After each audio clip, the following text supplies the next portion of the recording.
La bienvenida nuevamente en este día, pues que continuamos con estas jornadas que la verdad de la experiencia que hemos tenido ayer pues ha resultado muy interesante, y la verdad es que se van viendo unas proyecciones también no solo de Juventud, sino de las jornadas que van tomando cada vez más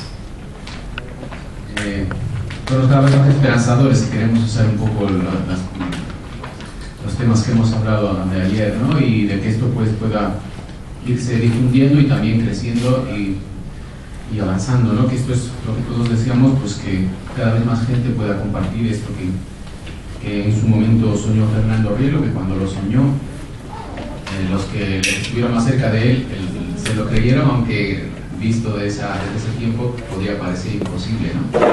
Cuando uno ya va viendo que hay ciertas cosas que se concretan, pues uno va viendo que realmente tuvo esa visión, ¿no? Y ese sueño, ¿no? Que se podía llevar a cabo. Él solía afirmar, un poco parafraseando esta frase conocida, que los sueños no son, ¿no? Si uno se propone que llevarlos adelante, pues se pueden alcanzar, ¿no? Bueno, pues en esta mañana vamos a comenzar con una primera ponencia, y yo voy a presentar a Cristina, pues, aunque ya la hemos visto pues ayer, ¿no? y todo este día. Ella pues tiene como formación una formación que vamos a decir que no está precisamente en la línea, diríamos, humanista, pero que no se ha circunscrito solo a ella, ¿no? Es ingeniero industrial en organización industrial, máster en negocio energético por el Club Español de la Energía, doctorando en economía y empresa por el ICADE de la Universidad Pontificia de Comillas, y luego presidenta de la Oficina Nacional de Juventud Idente de España desde el año 2007, y es también ahora miembro del Comité Internacional del Parlamento Universal de la Juventud. Esto es el currículum, pero yo tengo que decir que vale mucho más, ¿no? No hace falta decirlo. Y bueno, pues que tiene una de sus cualidades es esa capacidad, sobre todo como vemos aquí, organizativa, ¿no? Porque muchas de estas actividades que tenemos aquí pues requieren siempre a alguien que tenga esa capacidad de poderlas proyectar y llevar adelante, ¿no? Y muchas de estas cosas están saliendo gracias a su esfuerzo. Y bueno, pues decir, como manifestaba ella, pues se ha movido también mucho en el ámbito humanístico, y hoy pues va a hablarnos la ponencia, como tenemos aquí en el programa, es Juventud Idente, una escuela para la vida, y sobre qué significa ser un profesor de Juventud Idente y su implicación sobre nuestra vida personal. Pues nada más, Cristina, muchas gracias. Muchas gracias, Valentín. Bueno, gracias a todos por venir. Esta charla, yo me he puesto a mí misma, digamos así, la trampa, ¿no? Como ayer decíamos, hablar de muchas cosas que yo creo que tienen mucho fondo, y espero poder transmitir algunas ideas claras, ¿no? Esta presentación la iréis siguiendo. A lo mejor parece que no tiene un orden muy lógico, pero si consigo ser breve, al final a lo mejor si tenéis dudas o no ha quedado algo claro, me podéis preguntar. El título, como hemos dicho, era Juventud Idente, una escuela para la vida, sobre qué significa ser profesor de la Juventud Idente y su implicación sobre nuestra vida personal. Yo comentaba a alguna persona que me ha preguntado que yo creo que espero que esta charla no valga solo para los profesores de Juventud Idente, sino para cualquier persona que tenga inquietud en el campo de la educación o puramente humano, ¿no? Y lo iremos viendo si soy capaz de que sea útil para todos. Entonces, bueno, he querido introducir esto con algunas ideas sobre pedagogía, porque he pensado, bueno, va a parecer que esto es una charla que está fuera del contexto, ¿no? Y quiero ver si soy capaz de poner algunas ideas. No son muy eruditas ni muy... Algunas, bueno, intento ser rigurosa, pero tampoco profundizo demasiado, ya lo veréis. Simplemente para ver por dónde nos estamos moviendo, ¿no? Vamos a decir de una forma muy simple, ¿no? Que el profesor idente, así como el padre, la madre, el educador, el maestro, tiene que ser capaz de ayudar al educando a crecer. Eso es una forma muy simple, ¿no? De decir, que se pretende, ¿no?, con la educación, con la pedagogía, pues ayudar a la persona a desarrollarse, a vivir una vida más plena, a crecer, digamos, interiormente, a crecer pues en su participación en el mundo, ¿no? Pero, ¿qué significa crecer, ¿no? O sea, ¿qué significa? Quiere decir, cómo se crece y no se decrece, cómo se enriquece uno y no se hace cada vez más, digamos, miserable, ¿no? Esa es una pregunta que yo creo que nos tendríamos que hacer todos, y yo creo que los padres y las madres siempre se la hacen, ¿no? Porque cuando tienes un hijo lo amas, y como lo amas quieres lo mejor, y entonces empiezas a preguntarte, ¿y qué es lo mejor? Pues eso, si no lo habéis vivido, pues seguro que conocéis a alguien que lo está viviendo. Entonces, ¿qué es crecer? Bueno, algunas ideas, ¿no? Uno diría, pues un niño, claro, un niño empieza así, todavía no sabe caminar ni hablar, y la madre pues le intenta animar, ¿no? Venga, camina, no sé qué, ven para acá, ¿no? Y así consigue a lo mejor pues que el niño, con esta motivación, ¿no?, con la compañía de la madre, pues vaya dando primero pues se arrastra un poco, luego se levanta y a lo mejor empieza cayéndose, pero no importa, ahí está la madre y no le va a pasar nada, ¿no? Pues eso, por ahí pasamos todos, salvo que tengamos algún problema muy grave, pues normalmente un niño pasa por ahí y con éxito, ¿no? Bueno, pues si llegas a mayor, a una edad juvenil, con un poco de salud, pues podrías estar pegando un salto, ¿no? Y si estás alegre, pues te puede ocurrir hacer algo así, salir por ahí, dar saltos, y bueno, pues tenemos esta capacidad de este niño al otro, pues avanzado bastante, ¿no? Pero bueno, como habéis visto las Olimpiadas de invierno, pues últimamente hay gente que llega a hacer algo como eso, ¿no? Esto ya a mí me parece increíble, o sea, yo cuando lo veía el otro día por la tele digo, es que es increíble que la gente llegue a hacer cosas así, ¿no? Pues eso ya, ahí a lo mejor no llegan muchas personas, ¿no? Es decir, por muchas causas. Primero porque no se lo propone uno, ¿no? Pero luego porque, bueno, pues aunque te lo propongas, a lo mejor no sobrevives al primer salto, ¿no? Bueno, pues de esta idea muy sencilla pasamos a una mucho más compleja. Es decir, a una expresión ya más clara y completa de lo que es el enfoque que nosotros tenemos desde Fernando Rielo sobre lo que es la educación. Yo me he sorprendido de ver que esta frase no ha salido hasta ahora, lo cual me alegra mucho. Dice Fernando Rielo, el saber por el saber pasa del algo a la conciencia, porque ésta, para vincularse a una forma de comportamiento, necesita ser motivada. Es buen educador quien no solo se comunica con el educando, sino que sabe hacer de la educación arte extasiológico. Formar esta conciencia extática, capaz de amar, de contemplar, recrear, asimilar y convivir con el mejor bien, verdad y hermosura posibles. Es el eje de todo progreso y desarrollo en la educación. Entonces, aquí Fernando Rielo, con sus palabras, y cualquier persona que se dedique con más o menos profesionalidad, ¿no?, a investigar sobre educación, se dará cuenta de que hay muchas claves en esta frase. No es una frase que se le ha ocurrido y la ha dicho así sin más, sino que cada palabra y cada forma cada término incluso que ha utilizado está muy bien centrado en el contexto de la educación, ¿no? Palabras como la motivación, saber por el saber, o la palabra que sería el conocimiento, o lo que dice aquí, las formas de comportamiento. Pues todo eso son materia de investigación, materia de estudio, de análisis y de distintas teorías. Pues él se centra muy claramente en todo este mundo, ¿no?, de la investigación, de la educación, la pedagogía, y tiene su forma de verla, ¿no? Y básicamente es lo que viene a decir al final. O sea, educar es extasiar. Extasiar para Fernando Rielo es llevar al otro o facilitar que el otro salga de sí mismo, no salga de sus miserias, de sus pequeñeces, ¿no?, como ser, de sus límites, que se proyecte, ¿no?, que salga de sí mismo para contemplar, unir, recrear, asimilar, convivir con lo que él sea capaz de asimilar y ver como máximo bien, verdad y hermosura posibles. Entonces eso es para él crecer, ¿no? ¿Qué es crecer? Pues esta capacidad, ¿no?, de amar, contemplar, recrear, asimilar, todo lo que tú consigas promover en el otro, que le facilite este camino, es progreso, ¿no?, en la educación, es desarrollo. Esto es lo que dice Fernando Rielo. Bueno, esta diapositiva es un poco más completa porque intenta unir todas las, por así decir, las disciplinas que están relacionadas con la educación. Cualquier investigador o teórico serio, ¿no?, es consciente de que todas estas ciencias están profundamente relacionadas.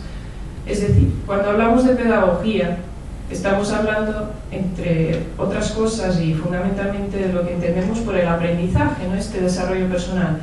Pues el aprendizaje se refiere, pues como ayer se comentaba, a distintas dimensiones del ser humano. Esto lo explicó muy bien Juana, yo no voy a entrar en detalles, ¿no? Pero las dimensiones del ser humano dependen de una definición del ser humano, de una visión del ser humano o de una concepción antropológica, ¿no? Según la visión que tú tengas del ser humano, pues tendrás también la visión de qué es el conocimiento de este ser humano.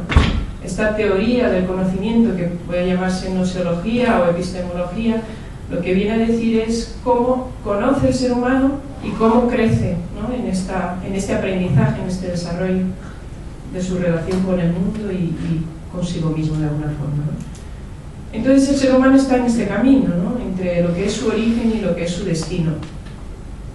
Nosotros cuando queremos definir al ser humano tenemos necesariamente que acudir a una visión del mundo, o sea, una visión de la vida, una visión de lo que podría ser el absoluto o la perfección, ¿no? Y de aquí decimos, pues, que cuál es esta visión, si no es una visión metafísica, es decir, una pregunta o una concepción de la vida que me lleve, pues, a sus orígenes últimos, ¿no?, a sus preguntas fundamentales, a axiomas absolutos que nos permitan edificar desde una piedra filosofal, por así decir, toda nuestra teoría, ¿no?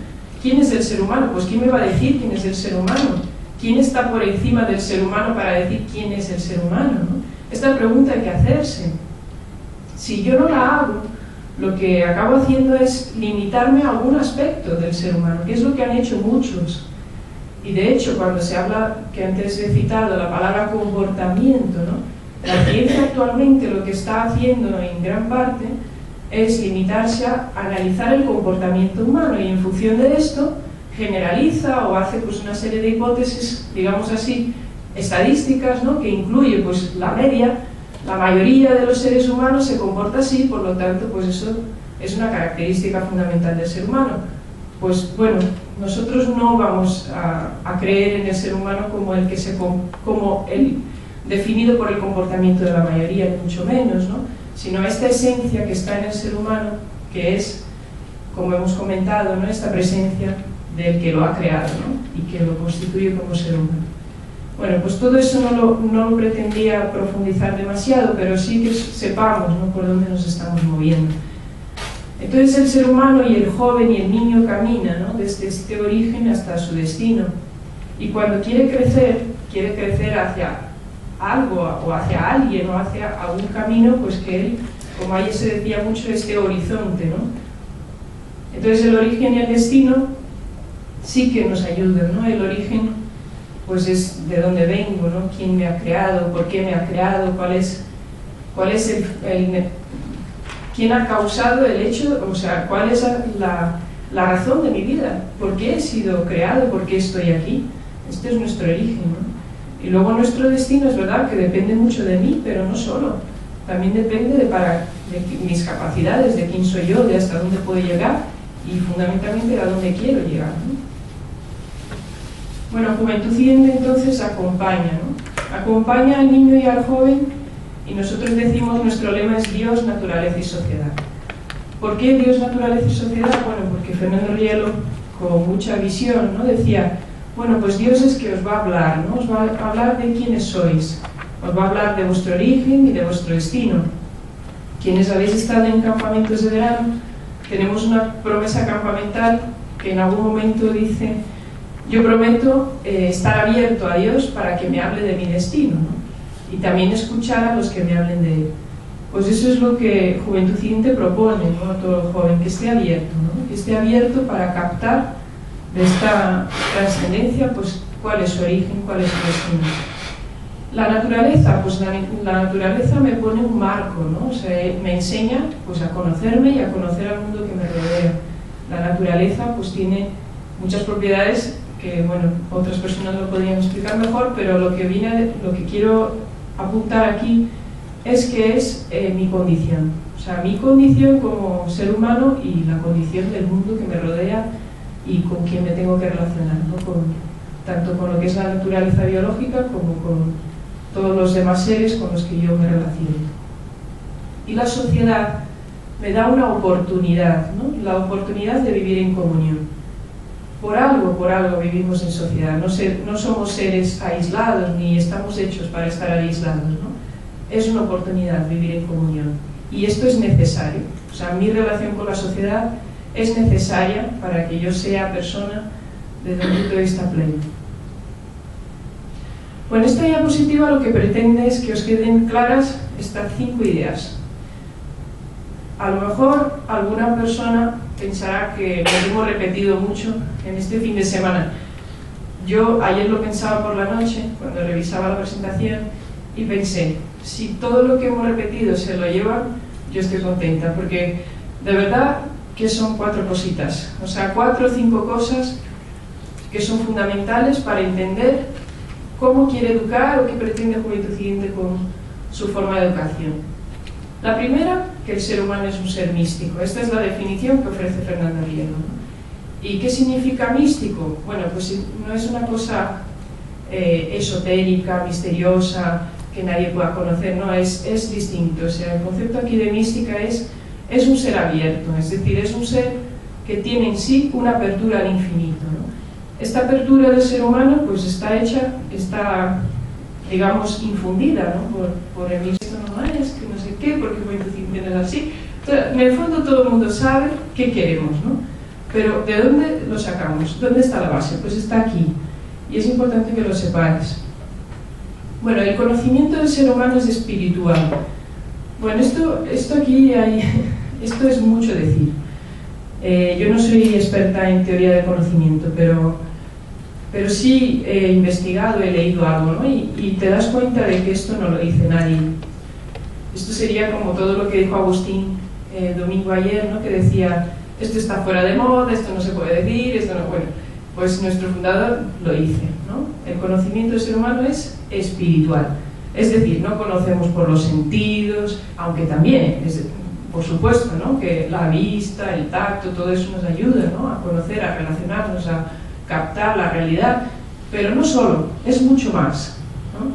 Yo ayer decía a alguno de los que ha hablado, digo, lo que has comunicado es mucho más de lo que has dicho, ¿no? Porque tú has hablado y mientras hablabas se transmitía mucho más de lo que tú estabas queriendo o tratando de transmitir.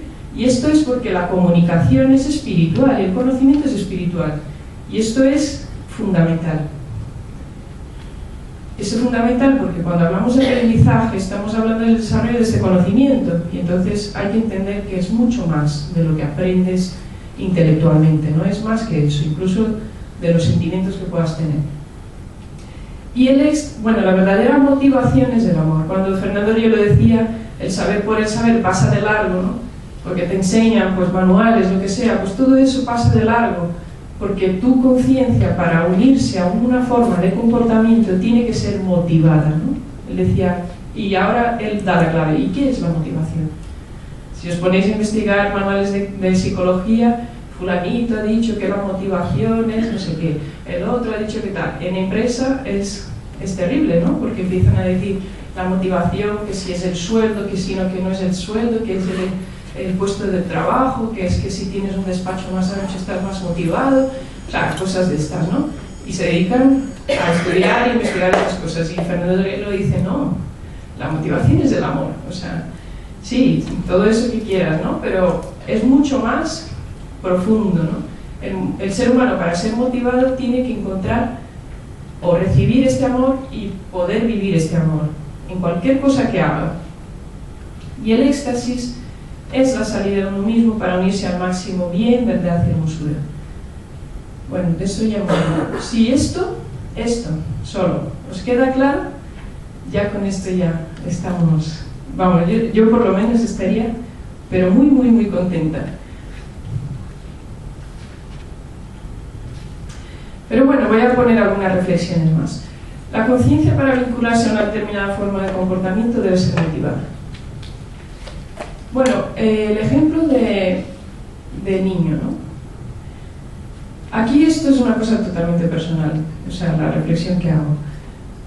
Lo que hemos dicho, aprender a lo que hace todo el mundo, o sea, hacer lo que hace todo el mundo ha pasado por ahí, ¿no? Todos los niños han tenido que aprender a caminar.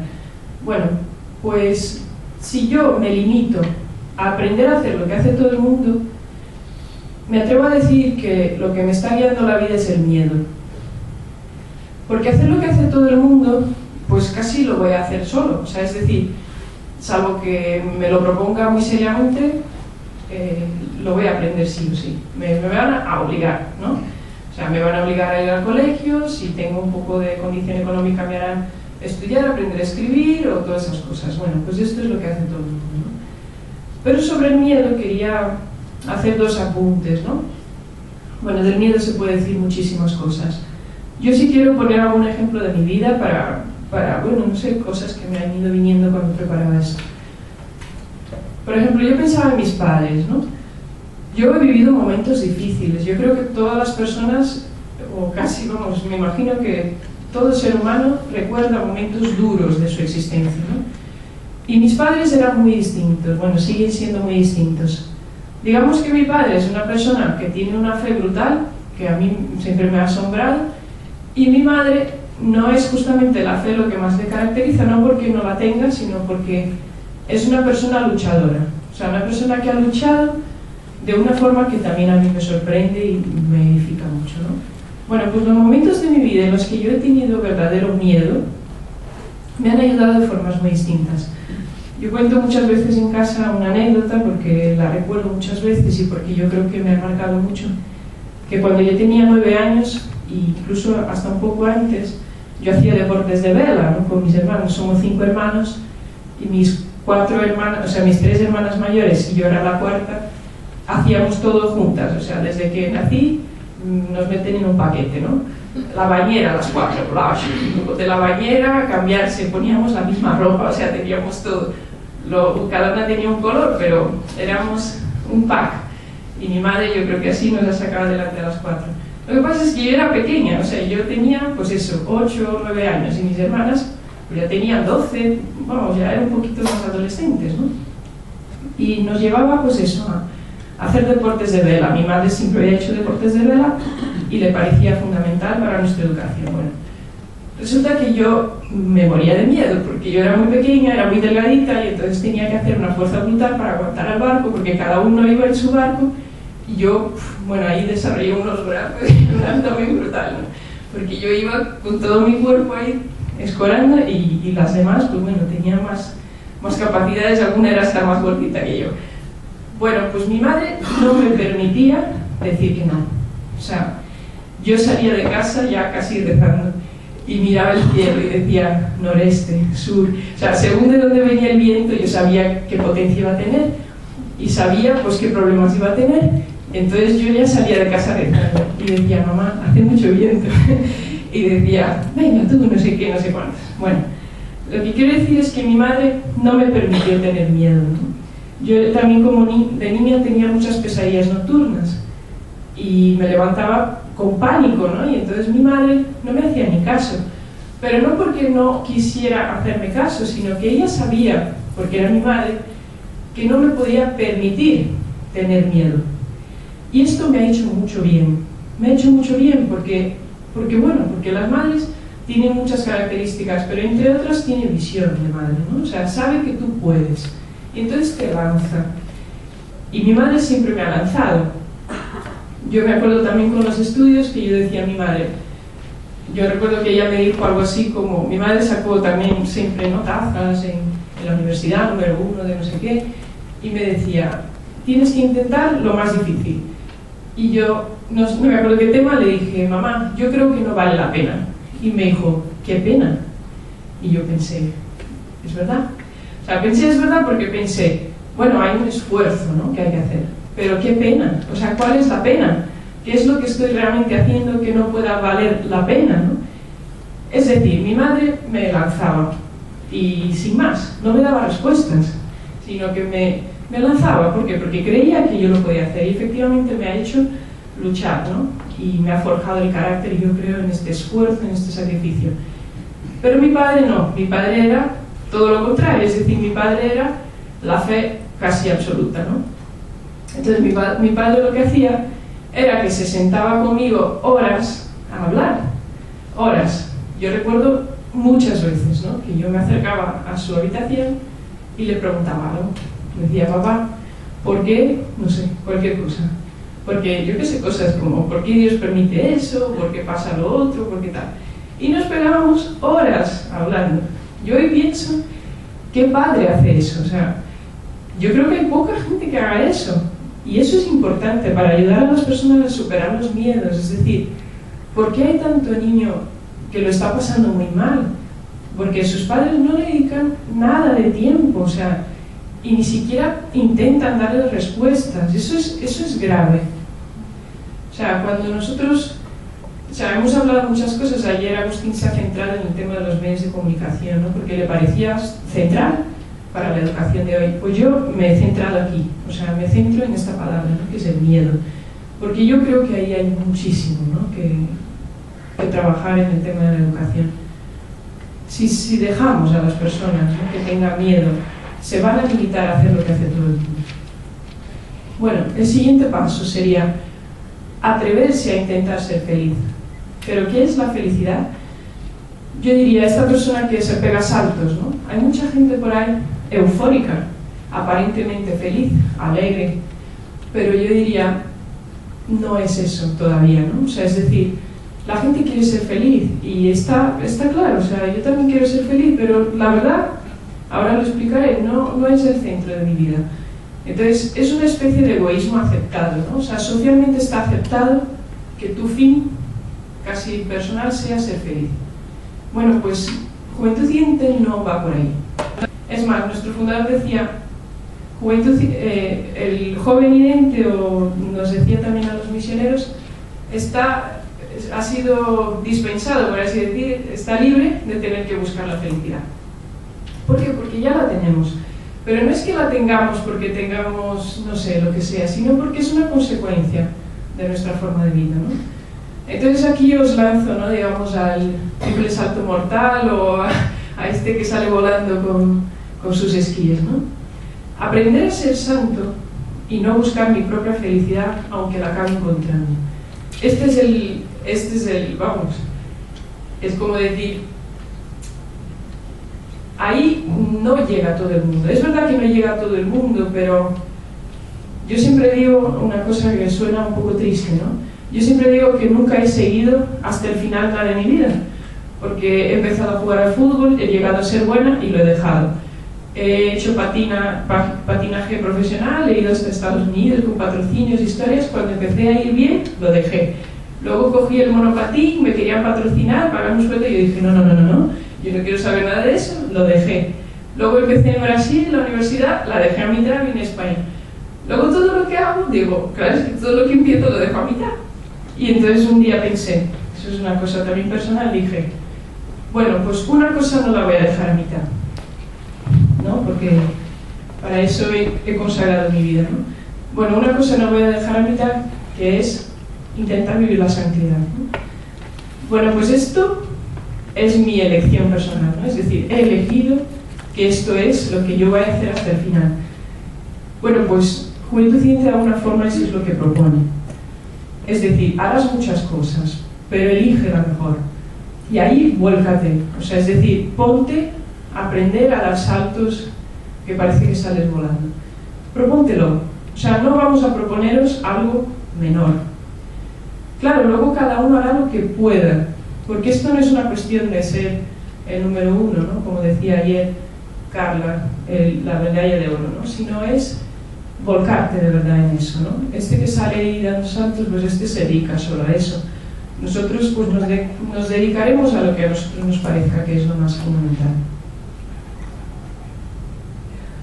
Vale, ¿qué es entonces el profesor de la Juventud Ciente? ¿Y cuál es la formación que la JI procura transmitir, ¿no? Bueno, hay dos ideas fundamentales. Una es qué significa la palabra idente, ¿no? Idente es caminante. Esta palabra de fuera de sí mismo. para transmitir una buena nueva. Recordad, pues la palabra de dónde viene, pues viene de esta llamada de Cristo que nos dice: id y predicad el Evangelio, ¿no? O sea, lanzaros, salid, caminad, espabilaros, diría, ¿no? Incluso, transmitid este mensaje. ¿Cuál es el mensaje, no? Pues el mensaje es la grandeza del ser humano. Es decir, yo tengo que salir para decirle: chico, tú no eres un ser cualquiera, tú eres mucho más de lo que crees que eres. Y yo te voy a ayudar a que lo veas y que lo hagas realidad. Este es mi mensaje, ¿no? El mensaje de Cristo. El mensaje de Cristo es decir: sí, ya sé que eres pecador, que tienes límites, que tal, pues yo quiero que seas como Dios. Es decir, que seas perfecto. Y tú dirás: no, si yo, ¿cómo voy a ser perfecto? Si yo tengo esto, tengo lo otro. No importa, no importa. Pues eso es lo mismo que tenemos nosotros que transmitir. Tú puedes, o sea, es decir, tú tienes toda la capacidad. Estás definido de tal manera que puedes hacerlo. Puedes ser grande, puedes ser perfecto. ¿Cuál es la perfección, no? La perfección en el amor. Bueno, pues esto es lo que nosotros queremos transmitir, este es nuestro mensaje. ¿Y un profesor de juventud ciente qué hace? Esto, transmitir este mensaje. A las personas con las que convive, a los niños, a los jóvenes. No se quiere callar, sino que lo quiere transmitir, lo quiere despertar en las personas. Bueno, pues se identifica plenamente con el mensaje que transmite y es modelo de verdad, bondad y hermosura.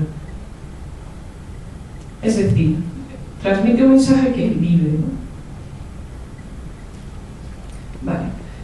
Bueno, aquí os voy a presentar unas ideas, voy a ir rápido, que lo que dice es: Fernando Rielo, todo lo que hace lo une, lo integra. Nada de lo que ha creado Fernando Rielo está suelto, ¿no? Todo está relacionado, todo tiene su fin, o sea, todo es la metafísica, la antropología. Ahora lo veréis, no os preocupéis que ya me acercaré a las letras. Entonces, que Juventud Ciente tiene su modelo en el instituto. ¿El instituto qué es? Es la institución que ha fundado Fernando Rielo, la de vida consagrada, ¿no? Sabéis, los misioneros libres. Bueno, pues la institución tiene, diríamos, 3 medios para cumplir un fin. Los medios son el examen ascético místico, es decir, nuestra espiritualidad, nuestra forma de dirección espiritual, y los votos que tenemos, que son el voto apostólico, el voto de cátedra y el voto de santidad, que es el que tienen todos los consagrados, ¿no? Que es la pobreza, castidad y obediencia. Bueno, pues el voto de perfección, que llamamos nosotros el voto de santidad, lo he puesto también como fin. Lo importante simplemente es darse cuenta de que nuestro fundador, para el fin que nos ha propuesto, ¿no? Que es vivir la santidad en común, él nos pone 3 medios: el examen, que es una forma de ver cómo estamos viviendo esta santidad, cómo estamos creciendo en esta perfección en el amor; el voto apostólico, que es una llamada pues a transmitir este mensaje de forma más todavía, si cabe, ¿no? Potente que la que a lo mejor todo el mundo, o todas las personas que creen, o todos los que, digamos, tienen un amor por el bien, pues nosotros, si cabe, todavía más, ¿no? ¿Y cómo se hace eso? Pues con la oración, con los actos, con las palabras, pues con todo lo que se nos ocurra. Y el voto de cátedra es el estudio, la defensa de la doctrina. O sea, nosotros estamos llamados a profundizar siempre en la teoría para llevarla también como mensaje, ¿no? Y el fin, vivir la santidad en común y vivir la unión plena con las personas divinas. Bueno, este es el objetivo de nuestra institución. Y aquí os digo, estamos revelando nuestras entrañas, ¿no? Porque si tú vas a un partido político y vas a cualquier tipo de organización, es difícil que te revelen el fondo que hay detrás, ¿no? Te van a tratar de manipular, de mover, de motivar, pero no te van a decir la profundidad de lo que están viviendo. Pues nosotros eso es lo que vivimos. ¿Y la juventud ciente qué tiene? Pues tiene el examen genético, que es para ver cómo estoy viviendo mi relación con Dios, la naturaleza y sociedad. Lo que nosotros llamamos voto apostólico, pues Juventud Ciente tiene el hecho de ser profesor. Es decir, todos estamos llamados en Juventud Ciente a transmitir, no solo vivir, sino transmitir también este ideal que estamos viviendo, ¿no? Educar en el éxtasis, presentando un ideal de plenitud. Y lo que nosotros pues asimilaríamos al voto de cátedra, Juventud Ciente lo tiene a través de los seminarios, que es para crecer, ¿no? En esta relación con el lema y también pues con unas disciplinas que luego nos explicarán mejor las que van a hablar después. Y el fin, pues el fin es esta restauración de la humanidad empezando por nosotros mismos. Vivir una unión plena con las personas divinas con el máximo bien, bondad y hermosura que seamos capaces de concebir. Bueno, esta es la comparación, ¿no? Entonces, cuando nosotros decimos ¿qué implicación tiene para la vida pues ser profesor de juventud siguiente? Bueno, resulta que ser profesor de juventud siguiente, o sea, lo que tú hagas en juventud siguiente, en tu tiempo libre, cuando te juntes los sábados por la mañana con los chavales, es solo la punta del iceberg, ¿no? O sea, es decir, esto de ser profesor es solo un poquito. Ser profesor es mucho más, ¿no? Yo diría, el padre, la madre, pues el que sea, también educador, es solo la punta, la parte visible, pues no es todo lo que significa ser profesor, ¿no? Porque hay más cosas. Lo que hay de fondo, ser profesor las 24 horas del día. Nuestro fundador nos decía, sed apóstoles las 24 horas del día, ¿no? O sea, tenéis que ser, os vean o no os vean. Es decir, el fundador decía, mientras te duches, mientras duermes, mientras te levantas, mientras te cambias, vas por el autobús, todo lo que hagas está siendo modelo. Y si no lo vives ahí, tampoco lo vas a vivir cuando estés delante de los chavales, ¿no? Aquí lo que hay que tener claro es la veracidad, ¿no? O sea, de mi ejemplo. No hay lugar para... Yo no puedo predicar una cosa y hacer otra. Eso es... Mi vida está en juego con lo que yo hago. Bueno, esto es mucho más profundo, pero si os quedáis con las ideas, luego las podéis profundizar. Nuestro fundador decía de nosotros como apóstoles, y yo diría, me atrevo, ¿no?, a decir, vosotros como jóvenes videntes, como profesores, tenéis concedido un don, dos dones, la profecía y el milagro. Estos dones lo que os permiten, es decir, es algo que tenéis gracias, ¿no?, a esta presencia de Dios en vosotros, que lo tenemos todos, pues este don de poder ver en el otro mucho más allá de lo que a lo mejor él puede ver. Esta es la profecía, ¿no? O sea, yo te veo y sé que puedes más y te voy a ayudar a verlo. Yo profetizo sobre ti, te diré, serás, ¿cuántas veces nos ha pasado, no? Serás un gran profesor de juventud siguiente. Y ha habido chavales que han cambiado, ¿no?, de conductas lo más terribles que hay en la sociedad actual para ser grandes ejemplos. Esto es la profecía, ¿no? Tengo fe en ti, creo en ti. Y el milagro es que yo soy capaz de restaurarte. Estoy capacitado para hacer en ti o para ayudarte a que se produzca un verdadero milagro, ¿no?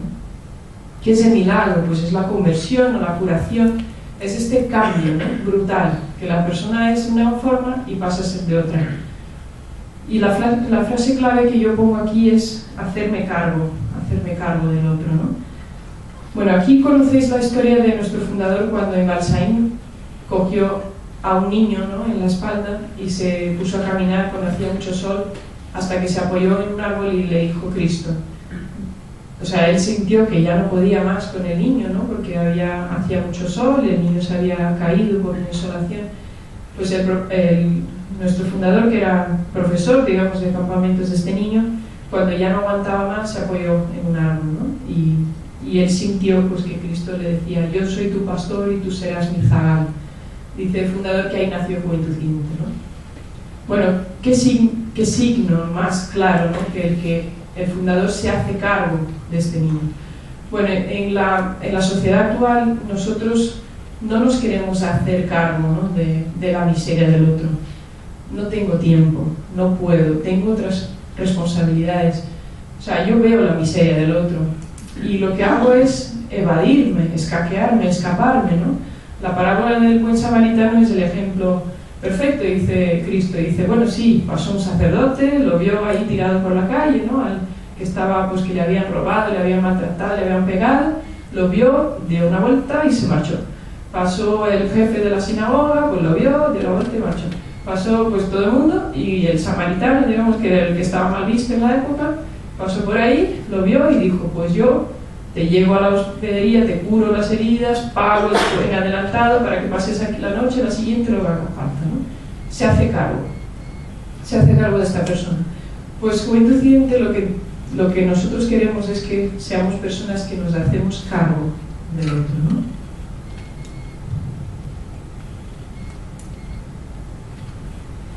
Vale, y este fin que es vivir la perfección en el amor. O sea, el fin de Juventud Incidente también es este, y el fin de la persona, ¿no? Como decíamos al principio, no es ser un profesor, hacer una actividad mejor o peor, sino estar capacitándome continuamente para eso, ¿no? Nuestro fundador dice que la persona que quiere vivir esto, o sea, que tiene esta aspiración verdaderamente clara en su vida, tiene la mejor disposición, es decir, estás totalmente capacitado para que actúe en ti esta gracia, ¿no? O sea, es decir, para recibir todas las gracias necesarias para cumplir este fin. Necesitamos esta disposición, pues si yo busco de verdad vivir la perfección en el amor, esta disposición la tengo. Vale. Yo, como esto se ha hecho más largo y hemos empezado más tarde, lo que quería poner de Valentín, lo voy a saltar, pero lo voy a solo esbozar, ¿no? O sea, Valentín preparó un PowerPoint hace un tiempo que tiene una serie de pautas, ¿no?, sobre la formación de Juventud Incidente. Entonces, esto no lo voy a poder presentar ahora, pero él lo que venía a decir es cuál es el proyecto, ¿no?, de formación en Juventud Incidente. Solo voy a explicar una cosa. Está muy relacionado con otras cosas que he dicho, ¿no?, que el fin es restaurar la humanidad empezando por nosotros mismos, que el instituto es el modelo, su gráfico es más bonito que el mío, y luego lo que quería destacar, que luego lo van a explicar mejor María Luisa y Raquel, o sea, esta relación, ¿no?, que es lo que ellas van a explicar también un poco, de Dios, naturaleza y sociedad, como mística, medicina, derecho, estética. Ahí está la clave, ¿no?, de mucho de lo que nosotros vamos diciendo como que Juventud Incidente se propone, ¿no?, por vivir esta relación con Dios, pues cómo se vive con la naturaleza, con la sociedad. Y aquí solo la última idea es que en Juventud Incidente siempre te estás preparando para algo, ¿no?, ahí como una etapa siempre va detrás de la otra, ¿no? Entonces, todos vosotros, los que sois profesores de Juventud Incidente y bueno, los que no lo sois, pero a lo mejor tenéis otro tipo de inquietudes, de alguna forma habéis sido llamados, ¿no? O sea, alguien os ha llamado, os ha invitado, os ha dicho, pues vente, ayúdanos, no sé qué, y bueno, pues tú te has dispuesto, ¿no? Estás preparándote. Un niño siempre está preparándose para ser profesor, un profesor se está preparando para ser un profesor con mayor responsabilidad, estamos siempre en camino. O sea, caminando para crecer en alguna de estas etapas nos estamos preparando para la siguiente. Y solo decir que nosotros cuando en Juventud Incidente, hace un tiempo estuve en una charla donde un profesor que hablaba desde un punto de vista psicológico sobre la familia, decía, un buen padre tiene que haber aprendido antes a saber ser un buen hijo, ¿no?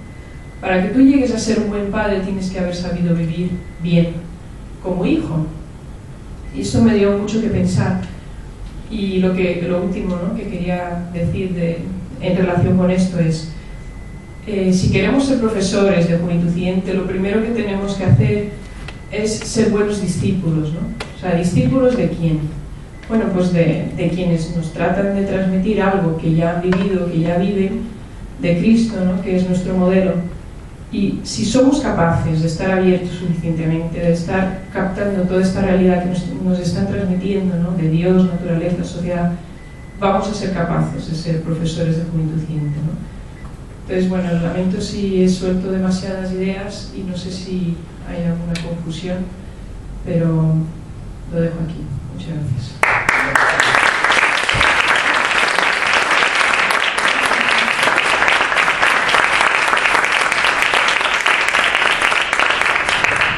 Bueno, yo creo que está de más decir que ha sido de una riqueza increíble, ¿no? Bueno, te damos las gracias, Cristina, y bueno, la verdad es que vamos muy mal de tiempo, aunque yo no sé si permitir un par de preguntas, porque la verdad es que ha dejado mucho, y si no pasaríamos enseguida al tiempo del café, y lamentamos que María Luisa y Raquel, que tienen el siguiente tema, tengan menos tiempo, pero bueno, yo creo que lo que ha dado también Cristina ha sido muy valioso y bueno, pues nada, mejor no, pero... Bueno, pues entonces, a ver, pues no sé si, al menos un par de preguntas, si es que alguien se anima. Sí, aquí está Juana. Bueno, Cristina, muchísimas gracias. Yo creo que lo has explicado muy bien y con mucha emoción. Quiero decir, emoción es más que eso, es extasiarnos, ¿no?, con lo que has dicho. No es aprovechar, pero ayer le hubiera querido hacer una pregunta a Agustín que no pude, y yo te la voy a hacer hoy aquí. Es verdad que él habló ayer del compromiso político, que yo creo que está muy bien, ¿no? Como hombre además de fe, que es su caso, pues decir, tenemos que ayudar a los demás. ¿Y tú cómo ves? Hoy has hablado de otro compromiso, ¿no?, que es el compromiso del que también tiene fe y nos está refiriendo tanto al campo político, pero es un compromiso total con los demás. ¿Cómo valoras ambas acciones? Y gracias. Muchas gracias, Juana, por esta pregunta, porque yo siempre digo, a lo mejor es un pensamiento inútil, pero digo, si yo no fuera misión evidente sería política. Es verdad, o sea, yo sí que veo, ¿no?, y a veces pienso que el Parlamento es la respuesta que me ha dado Dios a esta pequeña inquietud, ¿no?, el Parlamento Universal de la Juventud. O sea, yo creo, ¿no?, mucho, y me han pasado contradicciones en ese sentido, porque yo en Brasil me di cuenta de que tenía capacidades de formarme, incluso me planteé en su momento venir a España para estudiar fuera, que visto en América siempre es como algo interesante, ¿no?, y yo dije, no, me quedo aquí, dije yo, por misión, ¿no? O sea, qué curioso, luego me llevó la vida a venir a España y ahora pues no estoy, digamos así, donde yo pensaba que tenía una misión, ¿no? Bueno, pues yo pensaba que tenía una misión en mi país. ¿Por qué? Porque pensaba que estaba suficientemente preparada para aportar algo a mi país. Yo creo que todos los jóvenes sentimos eso, ¿no? O sea, es decir, tenemos capacidades, tenemos formación, tenemos unos bienes que no todo el mundo ha tenido, para algo será. Entonces creo que ahí hay un reto personal que lo tiene que descubrir cada uno, ¿no? ¿Dónde está? ¿Dónde puedo yo aportar? O sea, yo de verdad que lo pienso todas las noches y es algo que hasta lo pido, ¿no? O sea, digo, Dios mío, dime qué quieres, ¿no? Porque es verdad que yo digo, Cristo no miente, ¿no? Entonces, cuando te dice que te da algo, por algo tiene que ser. Y ayer me daba mucha esperanza cuando Carla decía, pues siempre hay una respuesta, ¿no? Siempre llega el momento. Y yo creo perfectamente, vamos, creo totalmente en eso.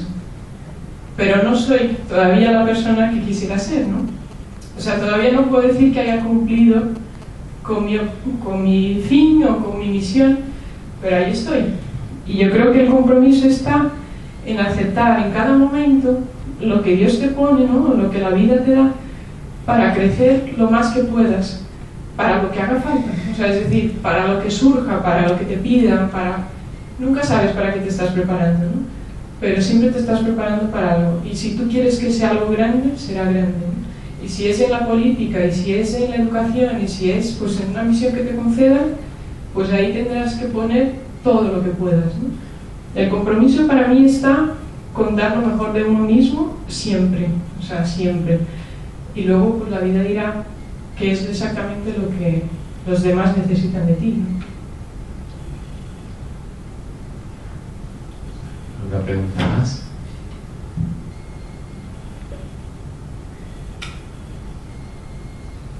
Bueno, pues entonces le damos nuevamente las gracias, Cristina. Yo creo que a todos nos das que reflexionar bastante y muchas luces en muchos campos, ¿no? Pues nada, entonces ahora le vamos a dar un aplauso, ¿no?